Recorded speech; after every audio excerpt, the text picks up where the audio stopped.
শেষ জামানায় নারীদেরকে ঘরে বেঁধে রাখতে পারবে না, রাসূল সাল্লাল্লাহু আলাইহি ওয়াসাল্লাম বলেছেন। তাহলে এইসব নারীদেরকেই বলেছেন ঘরে বেঁধে রাখতে পারবে না। শেষ পর্যন্ত শুনে যাবেন আবু তাহা আদনান হুজুরের বক্তব্য। সব নারীর কথাই বোঝানো হয়েছিল যাদেরকে বাবা কিংবা ভাই অথবা স্বামী ঘরে বেঁধে রাখতে পারবে না। আগে নারী ফুটবলারের কথাটা শুনুন তো। ধার্মিক তো খেলাধুলো পছন্দ করে না।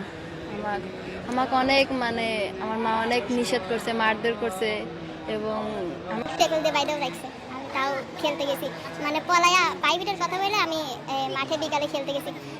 যার কাছে গেছি, তারপরে ওই কোচের কাছে গেছি, কোচকেও আমার মা মানা করছে। কোচ আমার মাঠ থেকে বারবার বাই করে দিছে। তারপরে আমি অনেক স্যারের কাছে অনেক কান্নাকাটি করছি। এক পর্যায়ে স্যার পরে আমার খেলাইছে। চলুন আবু তো আদনান হুজুর এসব নারীদেরকে কি বলে শুনি।